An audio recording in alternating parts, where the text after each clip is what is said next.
Hi everyone, I'm Roli Saxena. I'm an operator, investor, and on the board of Culture Amp. It is my pleasure to host this session and invite Didier Elzinga, co-founder and CEO of Culture Amp. Prior to my current role, I've been at LinkedIn in a variety of stages, and it's been such a pleasure to see Culture Amp go through incredible growth over the last few years. Didier, would you like to introduce yourself? Thank you, Roli, and hopefully you'll be nicer to me in this than you are on my board. No, I'm thrilled to actually have a chance to talk about this because these are the sorts of things that you and I geek out on as we plot the trajectory of Culture Amp. For anyone that doesn't know who I am or who we are, I'm Didier Elzinga. I'm the CEO and founder at Culture Amp. Culture Amp's been the last 10, 11 years of my life. Prior to that, I spent 13 years in film working for Hollywood.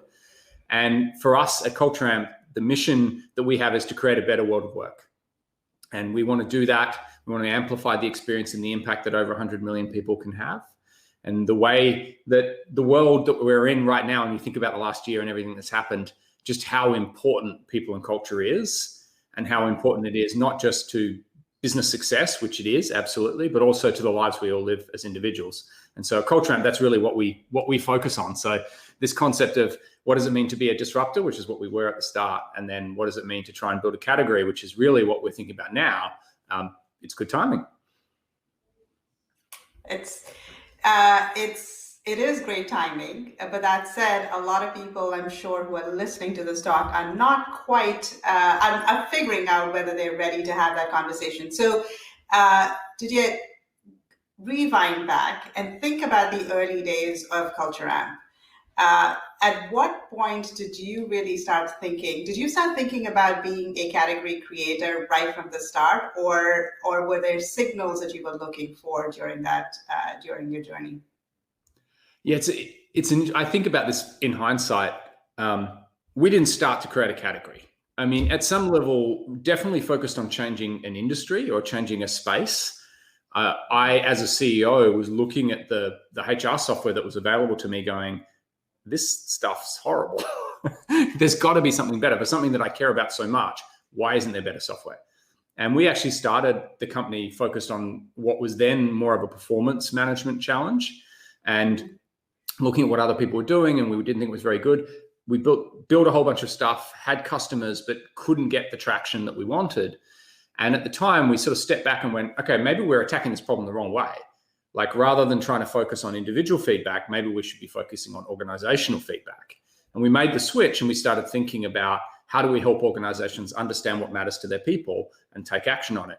And when you think about category, the thing that was really fascinating at the time was that was a pre-existing problem. People knew what employee engagement was. They were trying to solve that problem, and we could help them solve it in a new way. And that's when we really took off. And so for the first, say, 4 or 5 years, we definitely didn't want to be bound to what employee engagement was, but we weren't sitting down trying to think about what the category was per se. We were just trying to help customers solve the problem and trying to do it better than others had in the past. That's actually a really good segue to the next question I have, which is if, over the years, as you've sort of thought about, I'm sure you've thought about, is this the right time that we should be thinking about creating a category or not, right? Mm. And so were there signals that you were looking for in the in how the business was performing, or how you were sort of hearing from your customers that said, yes, now this is the time for us to think about creating a category, or just continuing to focus down very, in building a real great solution? Yeah, I think it's a fascinating journey in the sense that you start as a startup hoping that anyone would care, and then you find people that care and you really get into the problem. And I think early on it's a good sign when you succeed in spite of your product, not just because of it. You have to be doing something magical. You have to be doing something that really grabs people's attention. But it's when your customer goes, I actually hate this part of your product, but I still have to use it because nobody else is solving this pain point. This pain point really matters. That's when you know you're onto a good thing. That's the whole product market fit piece. And so when we were early on we were really in that, like how can we solve this? How can we improve it? And if we go to like the Clayton Christensen concept of disruptive innovation, often what you're looking for is that you're trying to disrupt on an axis that the existing market doesn't think is important. And for us at Culture Amp, that was actually largely user experience. And so, there were people that had really strong people science backgrounds, but the servos were awful to use. There were people that were building quite nice software, but it had no people science background. And for us, it was the combination of the two that was really a compelling play in the space. And you go down that and you start getting more customers and you start getting more usage. And then if you're doing it right, those customers start going, we want to use you for this. We want to use you for that. Why can't we use you to do this? We have all these products over here that we'd love to replace with something like you. And that's where the category thing comes in, because you can't do everything. And so you have to stop and say, well, okay, what does tomorrow look like that's different to today? And where should we place our bets? And how do we lead that? How do we make that something new and different? And I remember probably 4 or 5 years ago being introduced to Al Ramadan, who wrote Play Bigger. And he and 2 others wrote this book about category creation. And he sort of talked about it. And I can't remember if this was his definition or just my interpretation, but he said like a category is a collective term for more than $1 billion in expenditure. So it's something that people are agreeing across a whole bunch of companies to spend money on. And the really exciting, challenging, horrifying part of it is to be successful, you have to convince people to spend money they've already got for something else. And then to create a category, you actually have to get them to change the name of the thing they're spending the money on. And that's quite a fascinating thing to start thinking about. What will the future look like that's different to today? Yeah. So Play Bigger was one of those books that that I thought was really interesting in terms of how it defines and talks about several other cases, including Salesforce, how Salesforce really ended up, going from a world with, CRM was a thing before, like you had companies like Siebel and others, but they really created a new category with software as a service, right? So the whole version, the entire category around SaaS, which this conference is all about, really started with them and how they really went about doing it. But I think what really stood out to me, and consistently what I've seen in other companies, is exactly what you said. You need to be able, as a company, to really look for that signal of product market fit. Is your product solving that big pain point that the customer is willing to live with some of the inefficiencies and wait for you to go fix those deficiencies? But your the alternative of not using your product is far worse. So I think that's really powerful. How would you say, along with sort of that product market fit, is there an element of community that really drives? Because I'm always fascinated to see how Culture Amp has built this amazing community. Would you like to share a little bit more about that? Yeah, and you talked about Salesforce, which I think is one of the classic definitions of category creation and also community building.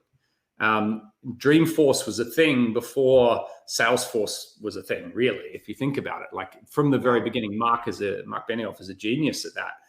And you look at their ability to take that, passionate consumer, passionate audience and have it help define the whole space. And so when I reflected on it, at Culture Amp, we created the community early on, not necessarily because we were trying to build a category, but because we were from Australia, we had an audience in the US, and we were trying to find ways to connect. And it goes back to the mission. Like what we wanted to do was take all of these ideas about how to improve businesses, how to run them along people science and organizational development, DEI, and so on, and make that available. And so for us, it was, we have to bring people together to talk about this. We wanted to talk to anyone who cared about the problem, even if they weren't a customer. But now I look back and I realize that that's such an important part when you're starting to get into trying to think about what a category could be. Because as you said, you have to get product market fit. If you don't get product market fit, don't waste your time worrying about categories. Get product market fit. But once you have product market fit, then you have to sit down and say, well, we have this group of engaged people. What can we do with them? And where can they take us? Because it's not just you. You're really like a coming together for those. And I think what Salesforce showed, and certainly our journey too, is community has to be more than just a funnel. Like you actually have to be willing to invest in it as something that is bigger than just your customers and it's really around coalescing around the problem. And then when you get to the category creation part, that's one of the key planks that you build to start sitting down saying, okay, let's all paint a picture of tomorrow that's different to what it was in the past. Exactly.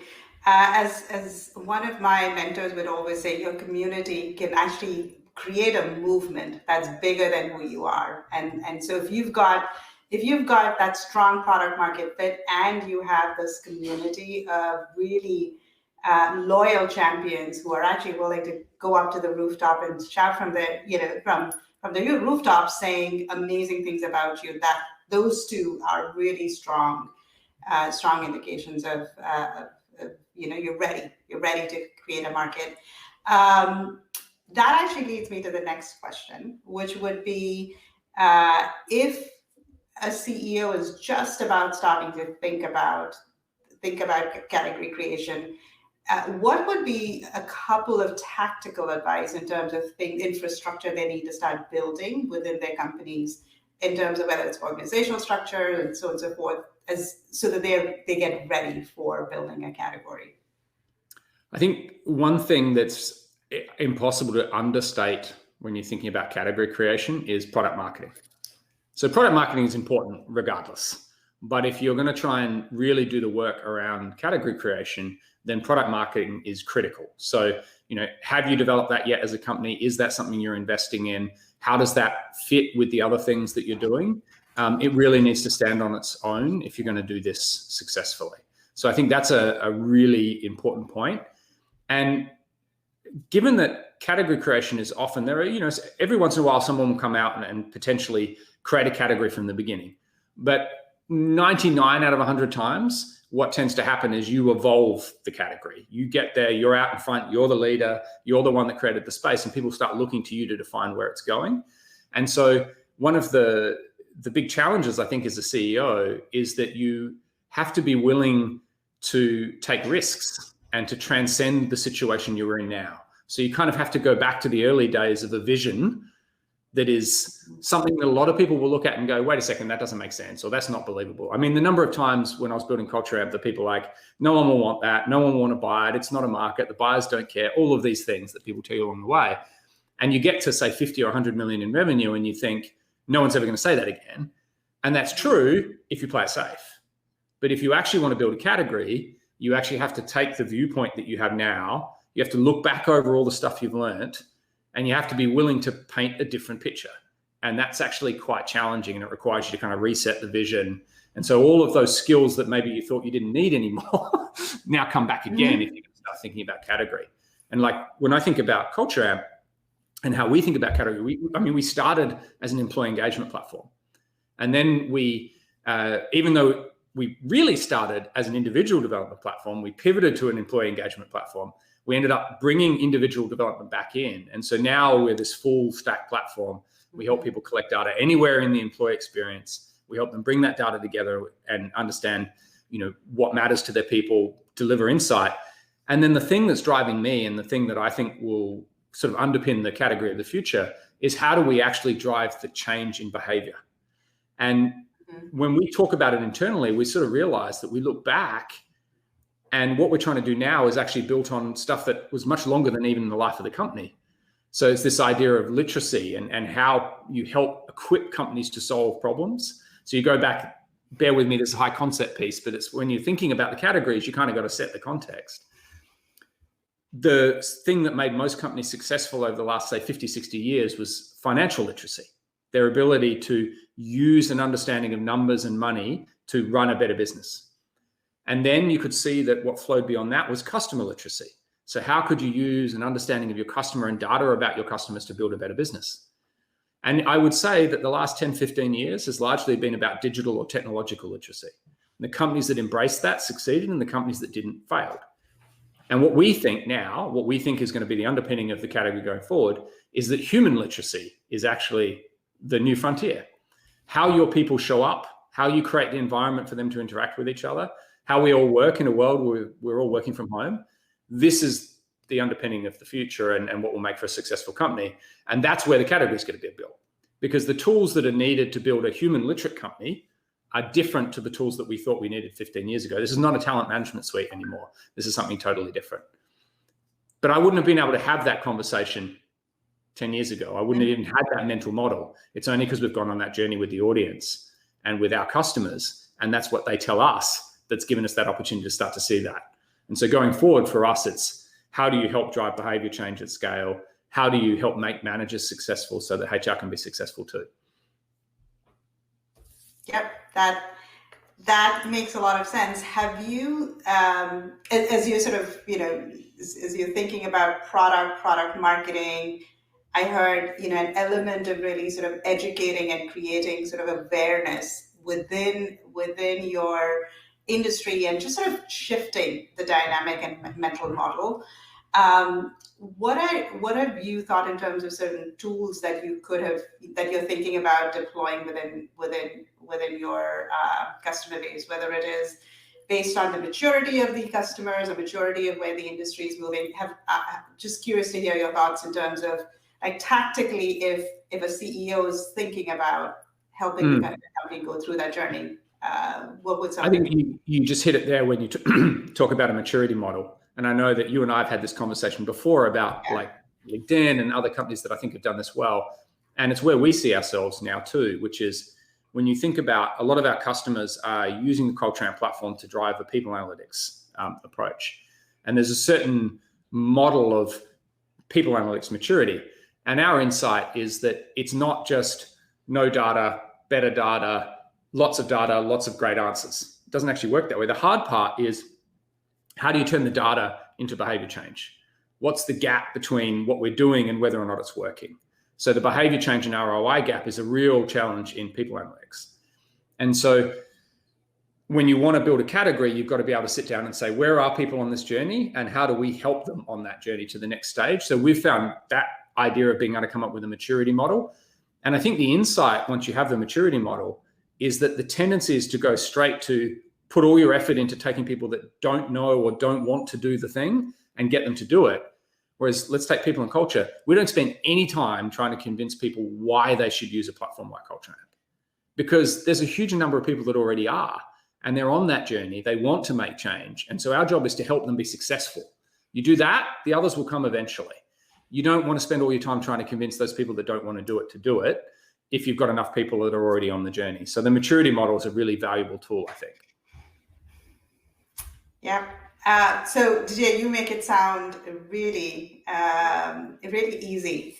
And I know we're kind of running out of time, but let me ask you this one last question on if there are roadblocks and things that people should be thinking ahead of time, the stumbling blocks, what would some of those be as they think about creating a category? Oh, there's so many. Pick 2 or 3. Yeah, I think probably the one I would call out, and this is not necessarily to help people, but just to help people feel okay when they hit them. Naming things is really hard. And so, you get in there and go, well, what category are you in? And everybody expects that's an easy answer. You go talk to analysts, you go talk to your customers, you go talk to everyone in the company. No one will agree. And then you'll come up and say, okay, we think we're in this category. So Culture Amp, we spend a lot of time working inside the employee experience category. What does that mean? Everybody has a different definition. And I think, Roli, you and I have talked about this before. It's very easy to end up with a category definition that's too big. And what we're talking about today is being a category leader, not a broad title that lots of people, not an industry. And so I think just telling people, naming things is part of the balance, because you've got to find that word that people will, when they think that, they think you. Salesforce and CRM are synonymous. If you're going to be a category leader, they've got to think of you. But it's really, really hard, and it takes time. It literally takes years to get to the thing that you can anchor on and that is yours. So that'll be the biggest one, naming. I would agree. You actually said 2 of them, which is naming. And, I think the biggest one that I've also seen is if you have something that's really broad, if you define your category to be really broad, it actually isn't a category. To your point, it is a industry.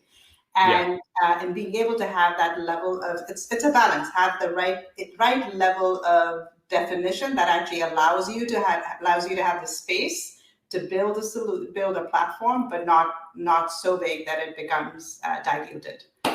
So with that, Thank you so much. I know we are up on time. This was very, very helpful. I know this is a lot of our conversations we have in the board meeting, but really appreciate you sharing it with the rest of the audience.